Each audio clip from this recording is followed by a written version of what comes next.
वो चिड़िया नदी के किनारे पर रहती थी। वो अपने घर में बहुत खुशी का जीवन बिता रही थी, लेकिन आज उसके जीवन में एक बड़ा दुख आने वाला था जब एक कबूतर उसके पास आता है।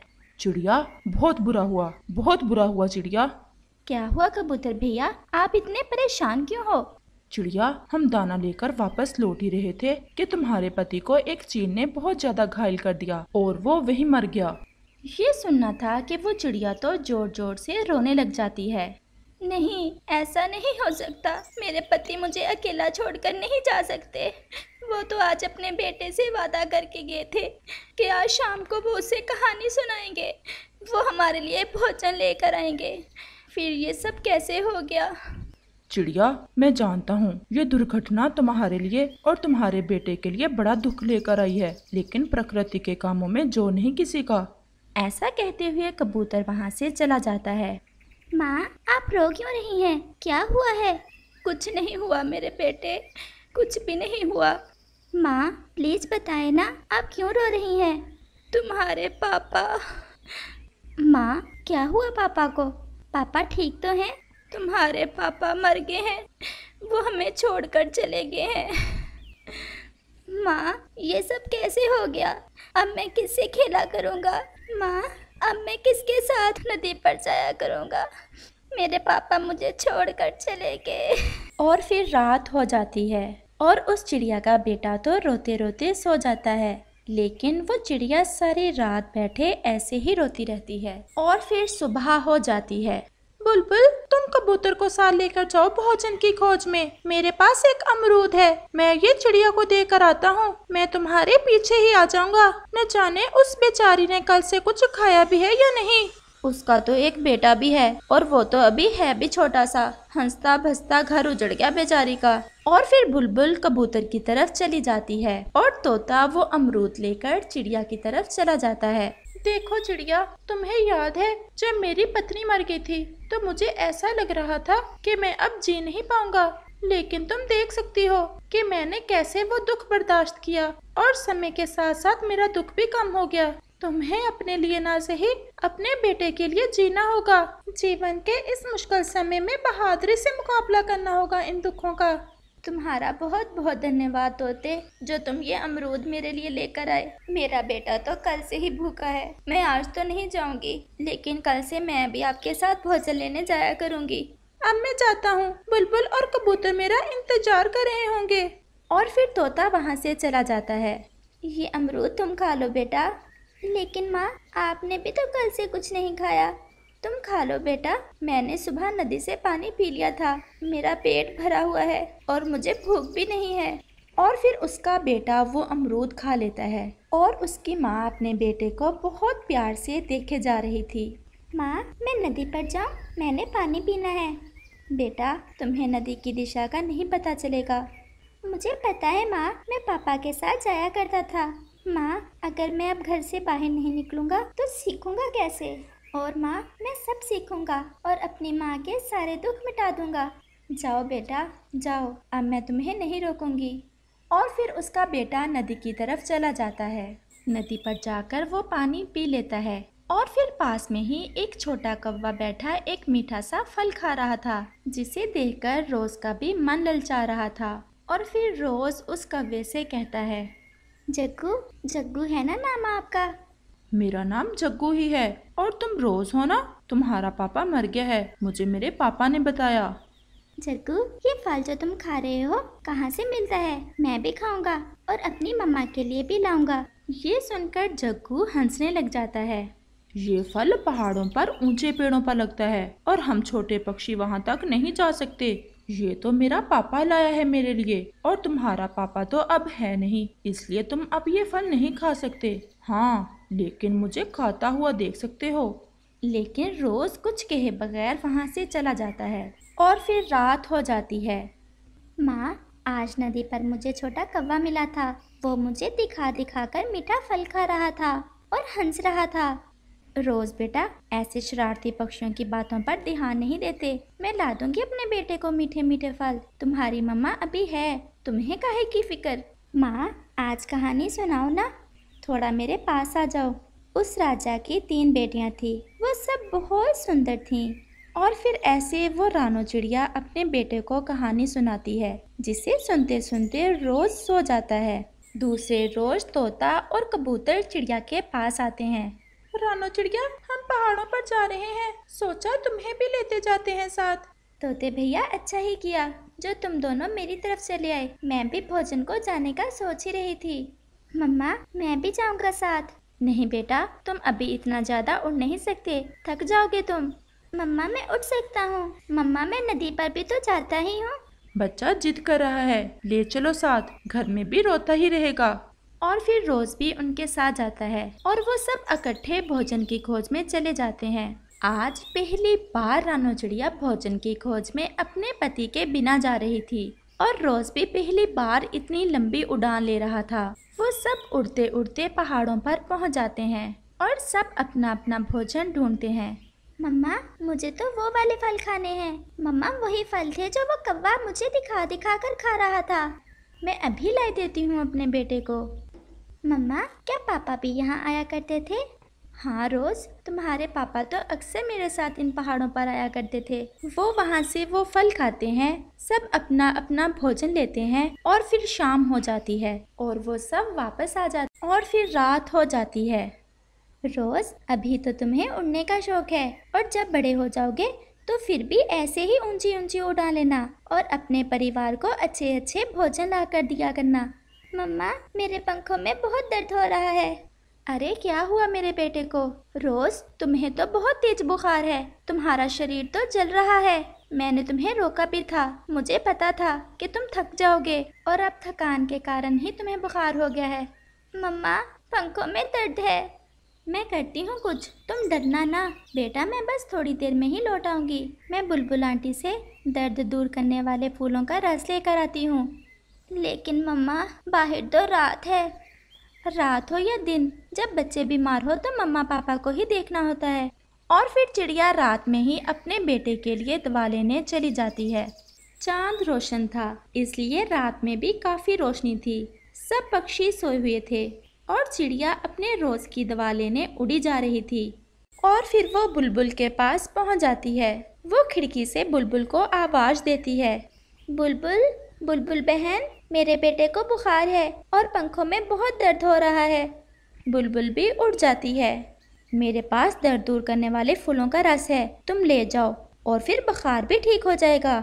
और फिर बुलबुल खिड़की से ही चिड़िया को वो रस दे देती है, जिसे लेकर चिड़िया वहाँ से वापस हो लेती है। वापस घर लौटकर चिड़िया 2 कतरे उस रस के रोज के मुंह में डालती है और फिर कुछ ही देर बाद रोज सो जाता है।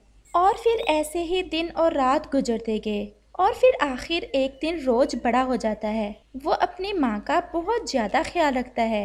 ये फल तो कुछ ज़्यादा ही मीठा है, मैं इसे अपनी मम्मा के लिए ले जाता हूँ।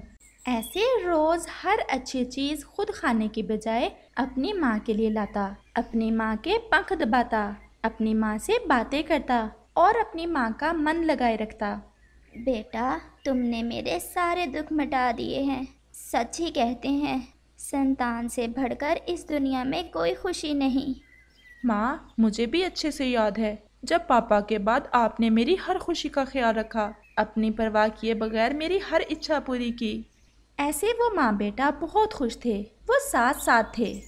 और फिर एक दिन रोज एक सुंदर सी चिड़िया अपने साथ लेकर अपने घर आता है। माँ, ये चिड़िया कैसी है? चांदनी नाम है इसका। बहुत सुंदर है मेरी बेटी, बस इसी दिन का इंतजार था मुझे।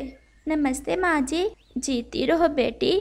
चांदनी, मेरी माँ ने बहुत दुख देखे हैं अपनी जिंदगी में, लेकिन अब हम अपनी माँ के सारे दुख भुला देंगे और तुम भी माँ की अच्छे से सेवा करना। और फिर ऐसे चिड़ियों का वो परिवार फिर से खुशी का जीवन बिताने लगता है। इस कहानी से हमें सीख मिलती है, माता पिता अपने बच्चों को बड़ा करते हैं, बहुत दुख सहते हैं, इसलिए हमें चाहिए कि जब बड़े हो जाएं तो अपने मम्मा पापा को इतना प्यार दें कि वो जिंदगी के सारे दुख भूल जाएं। प्यारे दोस्तों, अगर आपको ये कहानी अच्छी लगी हो तो हमें कमेंट करके जरूर बताना और इसे अपने दोस्तों के साथ शेयर और चैनल को सब्सक्राइब भी जरूर करना। मेरे प्यारे बच्चों, अब तुम बड़े हो गए हो। अब आपको जिंदगी गुजारने के सारे सिद्धांत तुम सीखने होंगे। आपको अच्छे और बुरे का फर्क पता होना चाहिए। जिंदगी में हमें कभी आसानियाँ मिलती हैं और कभी मुश्किलात का सामना करना पड़ता है। जब हमारी जिंदगी बहुत आसानी से गुजर रही हो तो हमें मुश्किल समय का भी सोचना चाहिए, क्योंकि समय बदलते देर नहीं लगती। अगर हम अच्छे समय में मुश्किल समय की तैयारी करके रखेंगे तो कभी नाकाम नहीं होंगे। और हाँ, मेहनत से कभी ना ही शर्म महसूस करना और ना ही घबराना। जो मजा मेहनत करके खाने में आता है वो कभी काहिल बनकर नहीं आ सकता। मम्मा, हमने तो आपको हमेशा सख्त मेहनत करते देखा है। आपने ना तो कभी सख्त सर्दी की परवाह की और ना ही सख्त गर्मी की। हम भी आप ही के बच्चे हैं, आपके ही नक्शे कदम पर चलेंगे।